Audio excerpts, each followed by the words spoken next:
ही गए हो तो सबसे पहले इस चैनल को सब्सक्राइब कर लो और साथ ही बेल आइकन दबा देना। और अगर आप मुझे इंस्टाग्राम पे फॉलो करना चाहते हो तो इंस्टाग्राम हैंडल डिस्क्रिप्शन बॉक्स में मेंशन कर दिया है, जाओ और फॉलो करो।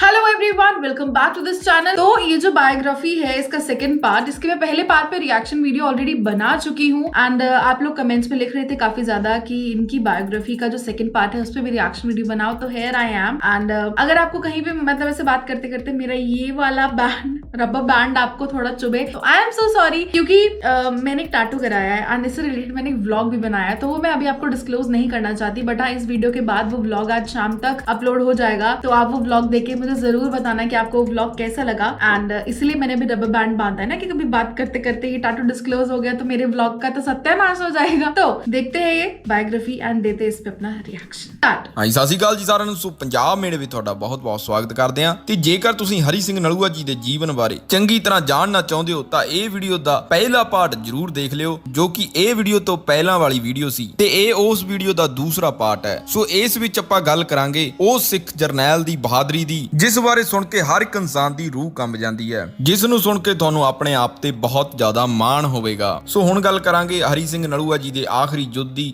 ਜੋ ਜਮਰੌਦ ਦੇ ਕਿਲੇ ਤੇ ਹੋਇਆ ਸੀ। ਸੋ ਅਸੀਂ ਜਦੋਂ ਵੀ ਹਰੀ ਸਿੰਘ ਨਲੂਆ ਜੀ ਦੇ ਜੀਵਨ ਬਾਰੇ ਗੱਲ ਕਰਦੇ ਹਾਂ ਤਾਂ ਜਮਰੌਦ ਦੇ ਕਿਲੇ ਦੇ ਯੁੱਧ ਦੀ ਗੱਲ ਹਮੇਸ਼ਾ ਕੀਤੀ ਜਾਂਦੀ ਹੈ। ਸੋ ਉਸ ਬਾਰੇ ਆਪਾਂ ਗੱਲ ਕਰਦੇ ਹਾਂ, ਜੋ ਕਿ ਹਰੀ ਸਿੰਘ ਨਲੂਆ ਜੀ ਦਾ ਆਖਰੀ ਯੁੱਧ ਸੀ ਤੇ ਇਸ ਵਿੱਚ ਉਹਨਾਂ ਨੇ ਸਫਲਤਾ ਵੀ ਪ੍ਰਾਪਤ ਕੀਤੀ ਸੀ। ਤੇ ਹਰੀ ਸਿੰਘ ਨਲੂਆ ਜੀ ਨੇ ਜਮਰੌਦ ਦਾ ਕਿਲਾ ਬਣਾਉਣ ਤੋਂ ਬਾਅਦ ਉੱਥੇ ਮਹਾਂ ਸਿੰਘ ਜੀ ਨੂੰ ਤਾਇਨਾਤ ਕੀਤਾ ਸੀ ਤੇ ਉਹਨਾਂ ਨੂੰ 800 ਪੈਦਲ, 200 ਘੋੜਸਵਾਰ, 10 ਵੱਡੀਆਂ ਤੋਪਾਂ ਤੇ 12 ਛੋਟੀਆਂ ਤੋਪਾਂ ਤੇ 80 ਤੋਪਚੀ ਦੇ ਕੇ ਹਰੀ ਸਿੰਘ ਨਲੂਆ ਜੀ ਵਾਪਸ ਪਿਸ਼ਾਵਰ ਕਿਲੇ ਵਿੱਚ ਆ ਗਏ। ਤੇ ਹੁਣ ਉਹ ਸਮਾਂ ਆ ਗਿਆ ਸੀ ਜਦੋਂ ਕੰਵਰ ਨੌ ਨਿਹਾਲ ਸਿੰਘ ਜੀ ਦਾ ਵਿਆਹ ਸੀ ਤੇ ਮਹਾਰਾਜਾ ਰਣਜੀਤ ਸਿੰਘ ਜੀ ਨੇ ਕੰਵਰ ਨੌ ਨਿਹਾਲ ਸਿੰਘ ਜੀ ਦਾ ਵਿਆਹ ਸ਼ਾਮ ਸਿੰਘ ਅਟਾਰੀ ਜੀ ਦੀ ਬੇਟੀ ਬੀਬੀ ਨਾਨਕੀ ਜੀ ਦੇ ਨਾਲ ਕਰਨਾ ਸੀ ਤੇ ਬੜੀ ਧੂਮ-ਧਾਮ ਨਾਲ ਕਰਨਾ ਸੀ। ਤੇ ਉਹਨਾਂ ਨੇ ਆਪਣੇ ਸਾਰੇ ਕਿਲਿਆਂ ਵਿੱਚ ਸੰਦੇਸ਼ ਭੇਜ ਦਿੱਤੇ ਸੀ ਕਿ 25% ਫੌਜ ਉੱਥੇ ਰਹਿ ਜਾਵੇ ਤੇ 75% ਫੌਜ ਇੱਥੇ ਲਾਹੌਰ ਆ ਜਾਵੇ।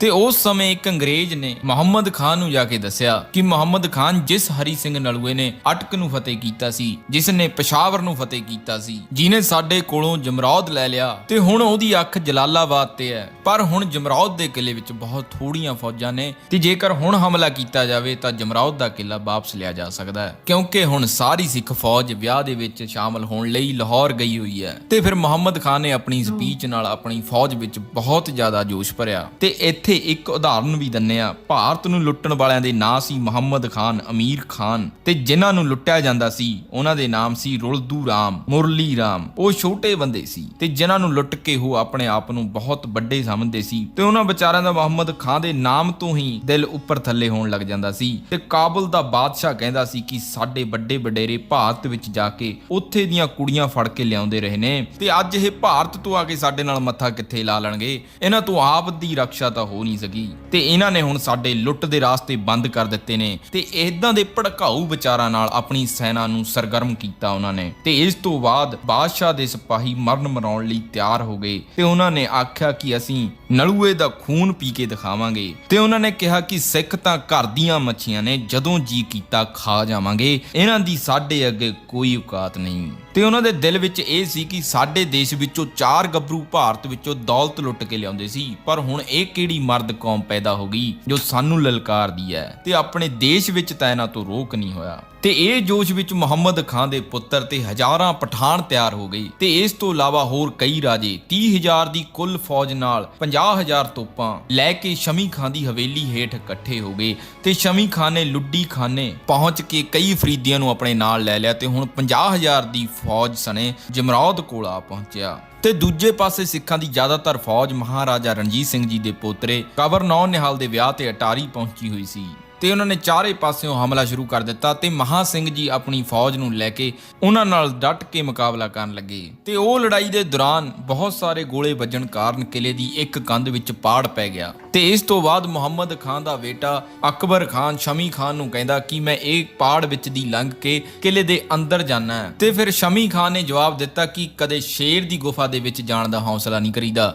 ਬੇਸ਼ੱਕ ਕਿਲੇ ਦੀ ਕੰਧ ਵਿੱਚ ਪਾੜ ਪੈ ਗਿਆ, ਪਰ ਅੰਦਰ ਮਹਾਂ ਸਿੰਘ ਵਰਗਾ ਸ਼ੇਰ ਬੈਠਾ ਹੈ। ਤੇ ਉਹਦੇ ਵਿਚਾਰ ਇਹ ਸੀ ਕਿ ਮਰੇ ਹੋਏ ਸਿੱਖ ਦੇ ਕੋਲ ਜਾ ਕੇ ਜੇ ਤੂੰ 7 ਦਿਨ ਬਾਅਦ ਵੀ ਉਸ ਨੂੰ ਵੰਗਾਰਿਆ, ਉਹ ਤਾਂ ਵੀ ਉੱਠ ਕੇ ਖੜਾ ਹੋ ਜਾਂਦਾ। ਤੂੰ ਤਾਂ ਜੂੰਦੇ ਮਹਾਂ ਸਿੰਘ ਕੋਲ ਜਾਣਾ ਚਾਹੁੰਦਾ ਓਏ। ਤੇ ਉਹਨੇ ਕਿਹਾ ਇਦਾਂ ਦੀ ਮੂਰਖਮਤੀ ਨਾ ਕਰ, ਕਿਲੇ ਨੂੰ ਘੇਰਾ ਪਾ ਲਾ, ਉੱਥੇ ਰਾਸ਼ਨ ਪਾਣੀ ਜਾਣਾ ਬੰਦ ਕਰ ਦੇ, ਤੇ ਫਿਰ ਭੁੱਖੇ ਭਾਣੇ ਸਿੱਖ ਕਿੰਨਾ ਕੁ ਲੜ ਲੈਣਗੇ। 3-4 ਦਿਨ ਬਾਅਦ ਆਪਾਂ ਕਿਲੇ ਤੇ ਉਦਾਂ ਵੀ ਜਿੱਤ ਪ੍ਰਾਪਤ ਹੀ ਕਰ ਲਾਂਗੇ।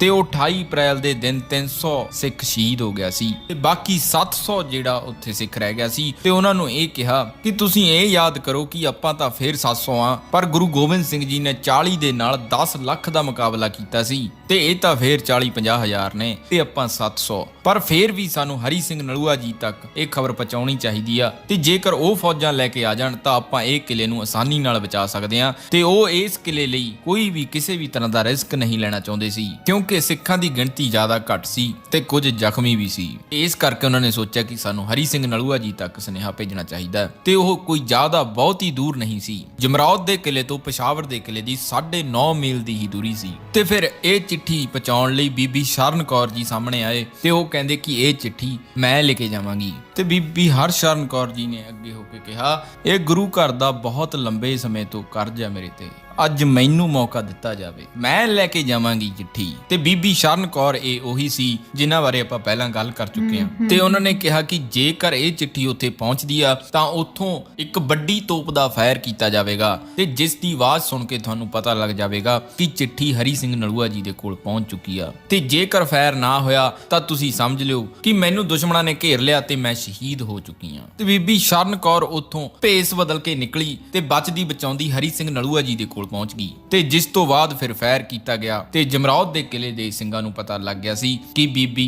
ਪਸ਼ਾਵਰ ਦੇ ਕਿਲੇ ਵਿੱਚ ਪਹੁੰਚ ਚੁੱਕੀ ਹੈ। ਤੇ ਹਰੀ ਸਿੰਘ ਨਲੂਆ ਜੀ ਨੇ ਇਹ ਚਿੱਠੀ ਪੜ੍ਹ ਕੇ ਆਪਣੀ ਸਾਰੀ ਫੌਜ ਨੂੰ ਇਕੱਠਾ ਕੀਤਾ ਤੇ ਰਾਤ ਨੂੰ ਹੀ ਉੱਥੋਂ ਨਿਕਲ ਗਏ, ਜਦ ਕਿ ਉਹ ਬਿਮਾਰ ਵੀ ਸੀ। ਤੇ ਹਕੀਮ ਨੇ ਕਿਹਾ ਕਿ ਤੁਹਾਡੇ ਜਾਣ ਲਈ ਤੁਹਾਨੂੰ ਅਰੋਗ ਹੋਣਾ ਜ਼ਰੂਰੀ ਹੈ, ਤੁਹਾਨੂੰ ਠੀਕ ਹੋਣਾ ਬਹੁਤ ਜ਼ਰੂਰੀ ਹੈ, ਕਿਉਂਕਿ ਜੇ ਤੁਸੀਂ ਨਾ ਰਹੇ ਤਾਂ ਕੋਈ ਹਰੀ ਸਿੰਘ ਨਲੂਆ ਪੈਦਾ ਨਹੀਂ ਹੋਣਾ। ਤੇ ਹਰੀ ਸਿੰਘ ਜੀ ਨੇ ਕਿਹਾ ਕਿ ਜੇ ਮੇਰੀ ਸਿੱਖੀ ਨਾ ਰਹੀ ਤਾਂ ਮੇਰੇ ਵਰਗੇ ਦਾ ਪੈਦਾ ਹੋਣ ਦਾ ਵੀ ਕੋਈ ਫਾਇਦਾ ਨਹੀਂ ਹੋਣਾ। ਜੇ ਅਫਗਾਨਿਸਤਾਨ ਦਾ ਕਿਲਾ ਹੱਥੋਂ ਚਲਾ ਗਿਆ ਤਾਂ ਮੁੜ ਕੇ ਕਿਸੇ ਤੋਂ ਇਹ ਫਤਿਹ ਨਹੀਂ ਹੋਣਾ। ਤੇ ਇਸ ਤੋਂ ਬਾਅਦ ਹਰੀ ਸਿੰਘ ਜੀ ਉੱਥੋਂ ਤੁਰ ਗਏ। ਤੇ ਜੋ ਗੱਲ ਹਰੀ ਸਿੰਘ ਜੀ ਨੇ ਕਹੀ ਸੀ ਉਹ ਗੱਲ ਬਿਲਕੁਲ ਸੱਚ ਸੀ, ਕਿਉਂਕਿ ਉਹਨਾਂ ਤੋਂ ਬਾਅਦ ਉਸ ਜਗ੍ਹਾ ਤੇ ਅਮਰੀਕਾ ਤੋਂ ਵੀ ਫਤਿਹ ਨਹੀਂ ਹੋ ਸਕੀ। ਤੇ ਇਹਨਾਂ ਨੇ ਉੱਥੇ ਪੁੱਜ ਕੇ ਯੁੱਧ ਸ਼ੁਰੂ ਕਰ ਦਿੱਤਾ। ਤੇ 40,000 ਪਠਾਣਾਂ ਨੂੰ ਇਹ ਮਾਣ ਸੀ ਕਿ 800 ਬੰਦਿਆਂ ਤੋਂ ਸਾਡਾ ਹੱਲਾ ਨਹੀਂ ਰੋਕਿਆ ਜਾਣਾ। ਤੇ ਹੋਰ ਤਾਂ ਹੋਰ ਪਠਾਣਾਂ ਦੀਆਂ ਭੈਣਾਂ ਇਹ ਕਹਿ ਰਹੀਆਂ ਸੀ ਕਿ ਸਾਡੇ ਵੀਰ ਤਾਂ ਸਿੱਖੀ ਨੂੰ ਖਤਮ ਕਰਕੇ ਆਉਣਗੇ, ਪਰ ਇਹਨਾਂ ਨੂੰ ਇਹ ਸੌਦਾ ਬੜਾ ਮਹਿੰਗਾ ਜਾਪਿਆ, ਕਿਉਂਕਿ ਹੁਣ ਹਰ ਇੱਕ ਪਠਾਨ ਆਪਣੀ ਜਾਨ ਬਚਾਉਣ ਲਈ ਸਿੱਖਾਂ ਦੇ ਅੱਗੇ ਝੁਕ ਰਿਹਾ ਸੀ। ਤੇ ਭਾਜੜਾਂ ਪੈ ਗਈਆਂ ਸੀ। ਤੇ ਹੁਣ ਸ਼ਮੀ ਖਾਨ ਜਰਨੈਲ ਵਰਗਾ ਗੁੱਸੇ ਵਿੱਚ ਆ ਗਿਆ ਤੇ ਉਹਨੇ ਸੋਚਿਆ ਕਿ ਹੁਣ ਮੈਨੂੰ ਹੀ ਅੱਗੇ ਜਾਣਾ ਪੈਣਾ ਹੈ। ਤੇ ਉਹ ਗੁੱਸੇ ਵਿੱਚ ਹਰੀ ਸਿੰਘ ਨਲੂਆ ਜੀ ਵੱਲ ਵਧਿਆ ਤੇ ਕਿਹਾ ਕਿ ਮੈਂ ਬਹੁਤ ਜਾਨਾਂ ਲਈਆਂ ਨੇ ਤੇ ਤੂੰ ਵੀ ਬਹੁਤ ਮੱਲਾਂ ਮਾਰੀਆਂ ਨੇ, ਆਪਾਂ ਆਪਸ ਵਿੱਚ ਹੀ ਮੁਕਾਬਲਾ ਕਰਦੇ ਆਂ। ਤਾਂ ਉਸ ਨੇ ਕਿਹਾ ਕਿ ਮੈਂ ਆਪਣੀ ਤਲਵਾਰ ਨਾਲ ਤੇਰਾ ਸਿਰ ਵੱਢਣਾ ਚਾਹੁੰਦਾ ਤੇ ਮੈਂ ਇਸ ਜੱਗ ਦੇ ਰਹਿੰਦਿਆਂ ਸਿੱਖੀ ਨੂੰ ਮਿਟਾਉਣਾ ਚਾਹੁੰਦਾ। ਆਪਾਂ ਨੇ ਕਿਉਂ ਲੋਕਾਂ ਦੇ ਪੁੱਤਰ ਮਰਾਉਣੇ ਨੇ, ਆਪਾਂ ਦੋਵੇਂ ਜਰਨੈਲ ਆਪਸ ਵਿੱਚ ਹੀ ਯੁੱਧ ਕਰ ਲੈਨੇ ਆ। ਤਾਂ ਹਰੀ ਸਿੰਘ ਜੀ ਨੇ ਕਿਹਾ ਕਿ ਪਹਿਲਾਂ ਤੂੰ ਵਾਰ ਕਰ ਲੈ, ਤੇਰੇ ਮਨ ਵਿੱਚ ਕੋਈ ਵਹਿਮ ਨਾ ਰਹਿ ਜਾਵੇ। ਤੇ ਸਾਡੇ ਗੁਰੂ ਨੇ ਵੀ ਕਿਹਾ ਕਿ ਪਹਿਲਾ ਵਾਰ ਸਾਡਾ ਨਹੀਂ, ਸਾਡੇ ਦੁਸ਼ਮਣ ਦਾ ਹੋਣਾ ਚਾਹੀਦਾ ਹੈ। ਤਾਂ ਫਿਰ ਸ਼ਮੀ ਖਾਨ ਨੇ 3 ਵਾਰ ਕੀਤੇ ਤੇ ਸਾਰੇ ਹੀ ਹਰੀ ਸਿੰਘ ਜੀ ਨੇ ਰੋਕ ਲਏ। ਤੇ ਫਿਰ ਹਰੀ ਸਿੰਘ ਜੀ ਨੇ ਗੁੱਸੇ ਵਿੱਚ ਆ ਕੇ ਕਿਹਾ, ਹਾਂ ਬਈ ਤਗੜਾ ਹੋ ਜਾ ਹੁਣ। ਤੇ ਸ਼ਮੀ ਖਾਨ ਨੂੰ ਲੱਗਦਾ ਸੀ ਕਿ ਉਸ ਦਾ ਵਾਰ ਮੋੜਨ ਵਾਲਾ ਅੱਜ ਤੱਕ ਕੋਈ ਪੈਦਾ ਹੀ ਨਹੀਂ ਹੋਇਆ ਤੇ ਹੁਣ ਉਹ ਉੱਥੋਂ ਭੱਜਣ ਦੀ ਸੋਚਣ ਲੱਗਾ। ਤੇ ਹਰੀ ਸਿੰਘ ਜੀ ਨੇ ਇੱਕ ਵਾਰ ਹੀ ਕੀਤਾ ਸੀ ਕਿ ਉਸ ਦੀ ਛਾਤੀ ਤੇ ਲੱਗਾ ਤੇ ਉਹ ਘੋੜੇ ਤੋਂ ਨੀਚੇ ਆ ਡਿੱਗਿਆ। ਤੇ ਜਦੋਂ ਉਹ ਧਰਤੀ ਤੇ ਡਿੱਗਿਆ ਤਾਂ ਉਹਨੇ ਦੋਨੋਂ ਹੱਥ ਜੋੜ ਲਏ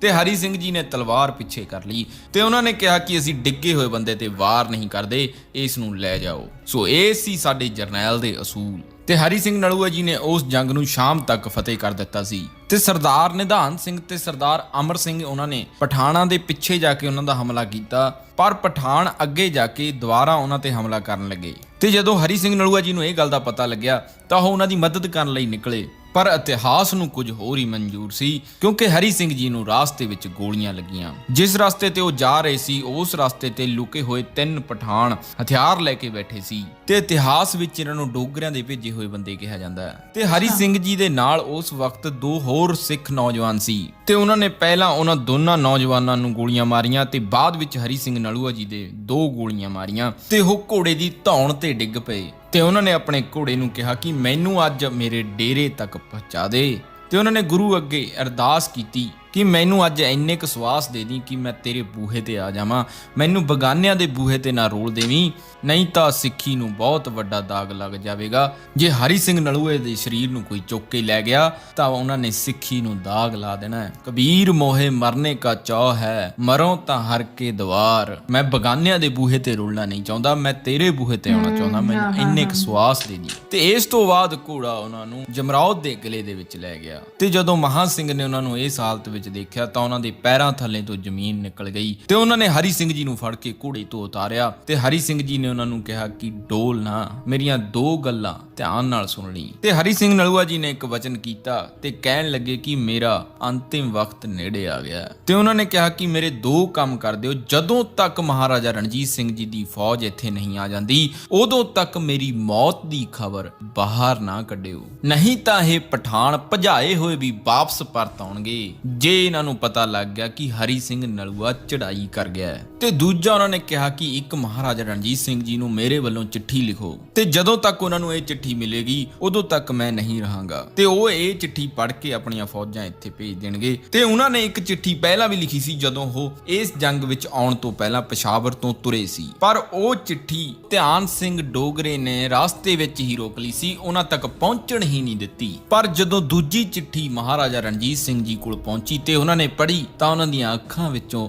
ਅਥਰੂ ਆ ਗਏ ਸੀ ਕਿਉਂਕਿ ਉਸ ਵਿੱਚ ਹਰੀ ਸਿੰਘ ਨਲੂਆ ਜੀ ਦੀ ਮੌਤ ਦੀ ਖਬਰ ਸੀ। ਸੋ ਜੇਕਰ ਪੰਜਾਬ ਦਾ ਰਾਜਾ ਰੋਇਆ ਸੀ ਤਾਂ ਹਰੀ ਸਿੰਘ ਨਲੂਆ ਜੀ ਦੀ ਮੌਤ ਤੇ ਰੋਇਆ ਸੀ, ਇਹ ਗੱਲ ਯਾਦ ਰੱਖਿਓ। ਤੇ ਜਦੋਂ ਉਹਨਾਂ ਕੋਲ ਇਹ ਖਬਰ ਪਹੁੰਚੀ ਸੀ ਤਾਂ ਉਸ ਵਕਤ ਉਹ ਇਸ਼ਨਾਨ ਕਰ ਰਹੇ ਸੀ ਤੇ ਉਹਨਾਂ ਦੇ ਹੱਥ ਵਿੱਚ ਗੜਵਾ ਸੀ ਤੇ ਉਹਨਾਂ ਨੇ ਧਿਆਨ ਸਿੰਘ ਡੋਗਰੇ ਦੀ ਲੱਤ ਤੇ ਮਾਰਿਆ ਤੇ ਕਿਹਾ ਮੇਰੀ ਨਜ਼ਰਾਂ ਤੋਂ ਦੂਰ ਹੋ ਜਾ। ਸੋ 30 ਅਪ੍ਰੈਲ ਦੀ ਰਾਤ ਨੂੰ ਹਰੀ ਸਿੰਘ ਨਲੂਆ ਜੀ ਸ਼ਹਾਦਤ ਪਾ ਜਾਂਦੇ ਨੇ। ਸੋ ਕਮਾਲ ਦੀ ਗੱਲ ਹੈ ਕਿ ਅੱਜ ਦੇ ਸਮੇਂ ਵਿੱਚ ਜੇਕਰ ਨਿੱਕੀ ਜੀ ਗੱਲ ਹੋਵੇ ਸਾਤੋਂ ਉਹ ਵੀ ਨਹੀਂ ਲੁਕਾਈ ਜਾਂਦੀ।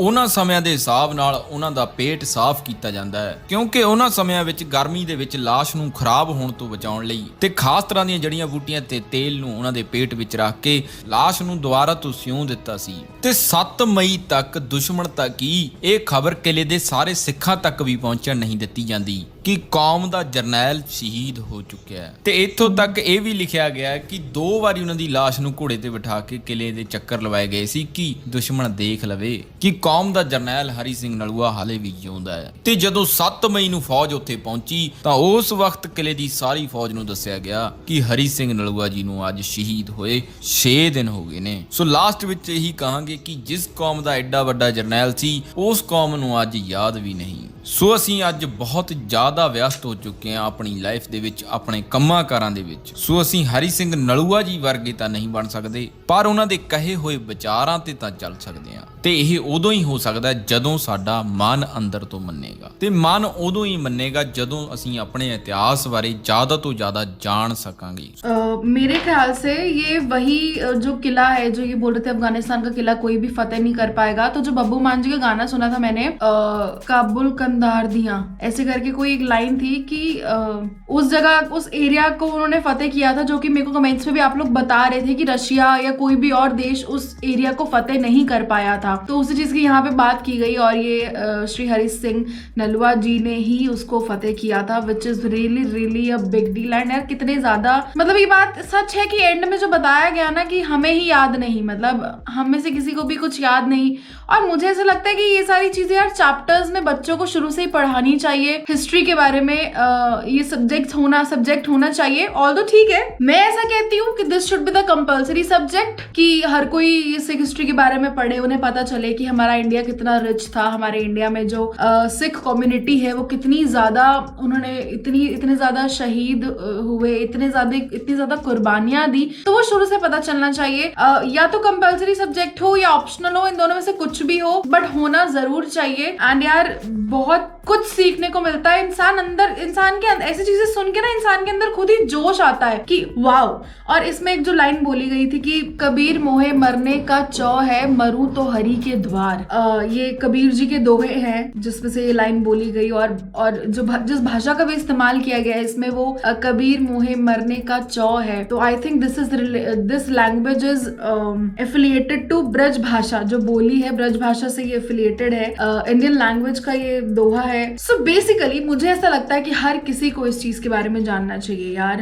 हर इंसान को बायोग्राफीज ये सारी चीजें मतलब पढ़नी चाहिए। एंड ये अभी मतलब ऐसा भी नहीं है कि बहुत ऐसे पुरानी बात हो गई है, कुछ टाइम पहले की ही ये बातें हैं जो हमारी हिस्ट्री रह चुकी है ये। तो यार पता तो बिल्कुल होना चाहिए कितने ताकतवर थे। और उस टाइम पे तो कुछ इतना ज्यादा वो भी मतलब यू नो शोशा टाइप भी चीजें नहीं होती थी। बहुत ही देसी अंदाज से, बहुत ही देसी चीजों से, हकीम से या किसी से हम लोग ऐसे ठीक हो जाया करते थे। और कुछ ज्यादा अब जो ये इतनी ज्यादा चीजें हो गई है कि अच्छा ये वो ये दवाइयां वो दवाइयां अंग्रेजी ये वो, उससे ज्यादा घरेलू नुस्खे जो है वो काम आते हैं, बढ़िया रहते हैं। बल्कि जो हमारे पुराने टाइम में हमारे जो बुजुर्ग लोग हुआ करते थे जो आजमाते थे। तो यार बहुत बढ़िया बायोग्राफी, एकदम इंस्पिरेशनल, एकदम बहुत बहुत जबरदस्त। एंड मैं ऐसे टॉपिक्स पे और रिएक्शन वीडियो बनाती रहूंगी। तो दैट वाज माय रिएक्शन जो आपने देखा। Thank you so much for watching this video. Do subscribe the channel and hit the bell icon. Also अगर आपको ये वीडियो पसंद आया है तो इसे लाइक करना मत भूलना।